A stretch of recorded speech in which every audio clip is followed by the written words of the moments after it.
श्री हरिवंश, श्री राधे राधे। मैं कृष्णप्रिया दासी। तो इस वीडियो में आपका स्वागत है।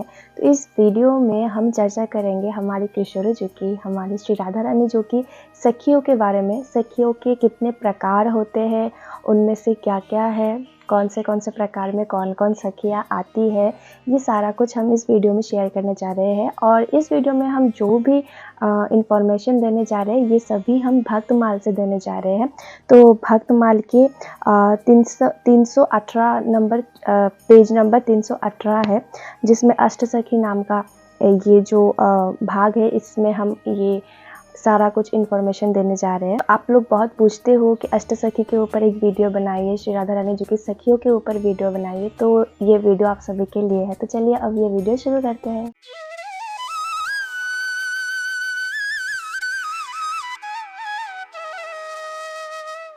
तो हमारी श्री किशोरी जी की सखियाँ टोटल 5 प्रकार की सखियाँ माना जाता है।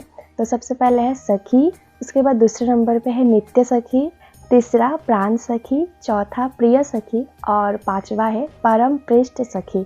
तो चलिए अब देखते हैं इन सारी सखियों में से किसका नाम कौन से भाग में आता है। तो सबसे पहले जो सखी है उनमें है कुसुमिका, बिंध्वा, धनिष्ठा। ये तीनों हमारी किशोरी जी की सखियाँ कहलाती है। उसके बाद है नित्य सखी। कौन कौन है? नित्य सखी है कस्तूरी, मणि मंजरिका आदि है नित्य सखी। और प्राण सखी किनको कहा जाता है? शशिमुखी, वासंती, लासिका, इनको प्राण सखी कहा जाता है। और प्रिय सखी कौन कौन है? कुरंगाक्षी, मंजुकेशी, माधवी, मालती, ये सब प्रिय सखी कहलाते हैं। अब हम जानते हैं कि परम प्रेष्ठ सखी किन किन को कहा जाता है, और इनका नाम सबको ही पता है, जो कि है श्री ललिता, विशाखा, चित्रा, इंदुलेखा, चंपकलता, रंगदेवी, तुंगविद्या, सुदेवी। ये 8 है जिनको परम प्रेष्ठ सखी कहा जाता है और जिनको हम अष्ट सखी के नाम से भी जानते हैं। तो चलिए देखते हैं कि सखियों के बारे में और क्या लिखा है। सखियाँ कैसे रस विस्तार करती है, प्रेम रस, भाव रस, भक्ति रस कैसे सखियाँ विस्तार करते हैं, इसके बारे में क्या लिखा है। हृदय से जुड़ी हुई अनंत धमनियों की भांति श्री राधा की समस्त सखियाँ राधा हृदय सरोवर से निरंतर प्रेम रस लेती है।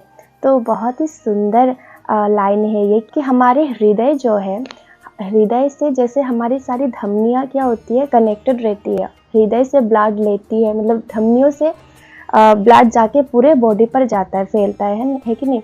मतलब हृदय से ब्लड का आना जाना होता है। और मतलब मेन सोर्स जो है ब्लड का वो है हार्ट, हृदय, खून का। और हृदय से खून लेके धमनियों में से जाके वो पूरे शरीर में विस्तार होता है, पूरे शरीर में फैलता है और पूरे शरीर को कार्य करने में सक्षम बनाता है।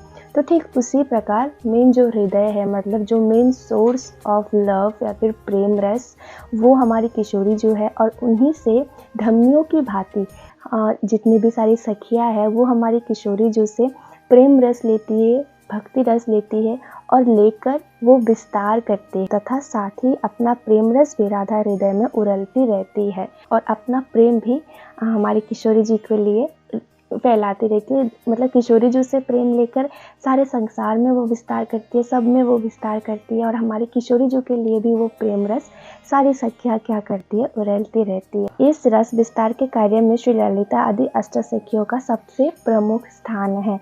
श्री ललिता सखी, सबको पता है श्री ललिता सखी प्रमुख सखी है। श्री ललिता सखी, विशाखा सखी आदि जो अष्ट सखियाँ है वो इस रस विस्तार के कार्यों में प्रमुख स्थान प्राप्त, मतलब वो प्रमुख है। तो चलिए अब देखते हैं कि जब हमारे लाल जी और किशोरी जी का जो लीला हुई थी इस धरती पर, तब इन सखियों का आयु क्या था। तो यहाँ पे ये मेंशन है। तो ललिता जी की आयु थी 14 वर्ष 3 मास 12 दिन। उसके बाद विशाखा जी की आयु थी 14 वर्ष 2 मास 15 दिन। चित्रा जी की आयु थी 14 वर्ष 1 मास 19 दिन। श्री इंदुलेखा जी की 14 वर्ष 2 मास 12 दिन। चंपकलता जी की 14 वर्ष 2 मास 14 दिन। श्री रंगदेवी जी की 14 वर्ष 2 मास 8 दिन। श्री तुंगविद्या जी की 14 वर्ष 2 मास 20 दिन। और श्री सुदेवी जी की 14 वर्ष 2 मास 8 दिन की रहती है। तो इस प्रकार से ज़्यादा डिफरेंस नहीं है, पर इस प्रकार से उनका आयु होता है जब हमारे किशोर किशोरी जी की लीला में वो भी शामिल होते, वो भी रहते। उनके बिना तो कुछ लीला मतलब पॉसिबल ही नहीं हो पाता, तो इसलिए उनका आयु भी हमें जानना इम्पॉर्टेंट। और क्या लिखा है इन सखियों के बारे में कि राधा भाव सिंधु का कोई सा एक कण भी पा लेते हैं जो वे ही इन सखियों के दिव्य भुवन पावन चरित्र के संबंध में पद किंचित जान पाते हैं। मतलब जो भी राधा भाव सिंधु का मतलब जिनके मन में हमारे किशोरी जी के प्रति थोड़ा सा ही प्रेम, थोड़ा सा ही सही, अगर प्रेम जागृत हो जाए, थोड़ा सा राधा भाव सिंधु उनको मिल जाए, तो ही वो इन सखियों के बारे में थोड़ा सा जान पाते हैं। मतलब सखियों के बारे में जानना ये कोई मामूली बात नहीं है। थोड़ा सा राधा भाव आए तो ही इन सखियों के बारे में हम थोड़ा सा जान सकते हैं। तो इसीलिए यहाँ पे श्री भक्तमाल जी पे हमारे जो अष्ट सखी है उनके वर्णना के हेतु हम उनकी क्या वर्णना करें। मैं तो कुछ भी नहीं हूँ, लेकिन जिन्होंने ये श्री भक्तमाल जी रचना करी है, श्री नाभादास जी ने, तो वही बोल रहे हैं कि हम क्या अष्ट सखियों की वर्णना हम क्या करें। तो इसलिए हम वर्णना तो नहीं कर सकते, लेकिन हम वंदना कर सकते हैं। तो इसलिए उन्होंने अष्ट सखियों के वंदना में लिखा है। तो ये श्लोक्स है, मैं श्लोक्स नहीं पढ़ रही हूँ, मैं अर्थ पढ़ रही हूँ। हे राधे, गोरे चंद के समान जिनके श्री अंगों की मनोहर कांति है, जो मयूर पिच के समान चित्रित साड़ी धारण करती है, तुम्हारी तांबुल सेवा जिनके अधिकार में है, इस सेवा से जो अत्यंत ललित सुंदर हो रही है, जो सखियों की गुरु रूप है, तुम्हारी उन प्यारी सखी श्री ललिता को मैं प्रणाम कर रहा हूँ। तो इसमें श्री ललिता सखी की सबसे पहला वर्णन है, वंदना है कि गौर वर्ण की जो है, तो हमारी किशोरी जो भी गौर वर्ण है और ललिता सखी भी गौर वर्ण की ही है। और मयूरपुच्छ के वस्त्र, जो मतलब ललिता सखी के जो वस्त्र है उसमें मयूरपुच्छ चित्रित है। और ललिता सखी की सेवा क्या है? तंबुल सेवा। तो वो तंबुल सेवा करते हैं हमारे किशोर किशोरी जो की। और ये सेवा करते हुए ललिता सखी बस सुंदर होती ही जा रही है, सुंदर होती ही जाती है।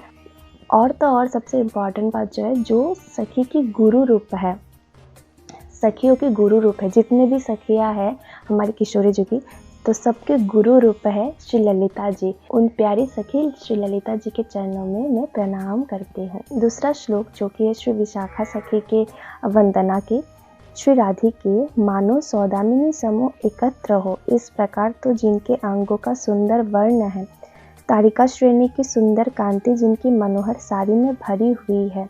यहाँ श्री विशाखा सखी के बारे में बोल रहे हैं कि जिनकी अंग की कांति मतलब जिनका वर्ण इतना सुंदर है।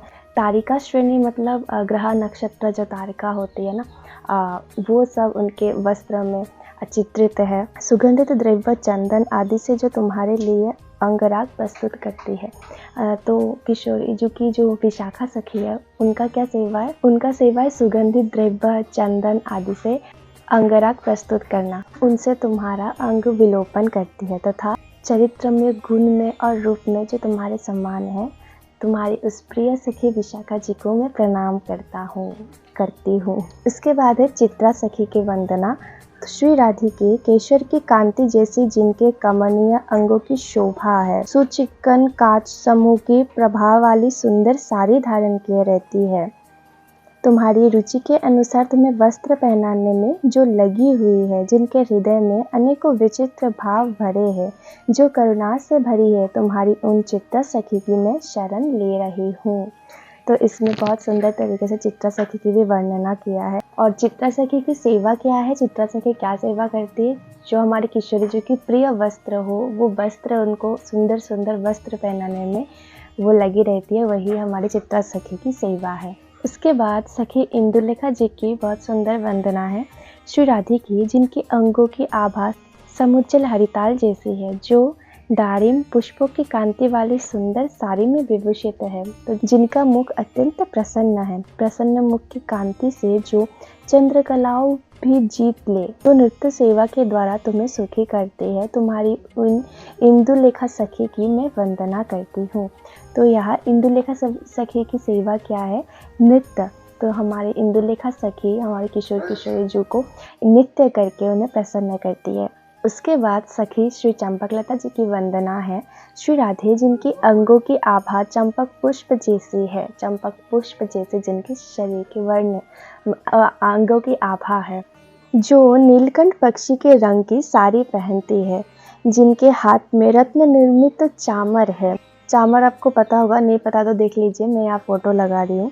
सभी गुणों में जो विशाखा के समान है, तुम्हारी उन सखी चंपकलता जी की मैं शरण ले रही हूँ।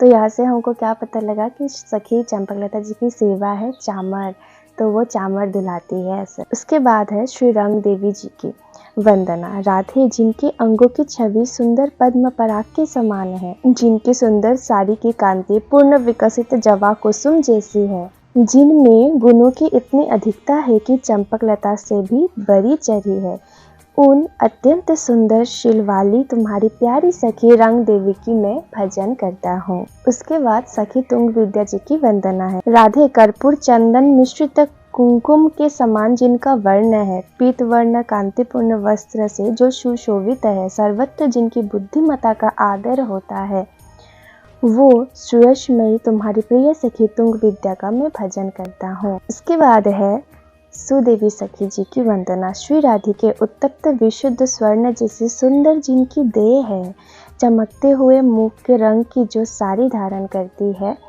तुम्हें जल पिलाने की सुंदर सेवा में जो निपुण है, तुम्हारी उन सुदेवी सखी का मैं ध्यान कर रही हूँ। तो ये थी सखी सुदेवी जी की वंदना। तो ऐसे ही अष्ट सखी की वंदना यहाँ पर समाप्त होता है। थोड़ा थोड़ा छोटा शॉर्टली दिया हुआ है श्री भक्तमाल जी ने। आशा है कि आपको इन सखियों की वंदना सुनकर अच्छा लगा होगा। आप अगर श्री कृष्ण की सखाओं के बारे में भी जानना चाहते हो, जो कि इसी भक्तमाल में ही है, तो आप कमेंट में ज़रूर बताना। हम नेक्स्ट वीडियो में लाएंगे श्री कृष्ण की सखाओं के बारे में भी। ये वीडियो अगर अच्छा लगा तो एक शेयर ज़रूर से कर देना और इस तरह के चैनल को सब्सक्राइब भी ज़रूर से कर देना। तो मिलते हैं नेक्स्ट वीडियो में। श्री हरिवंश, श्री राधे राधे चैंटिंग ज़रूर से करना।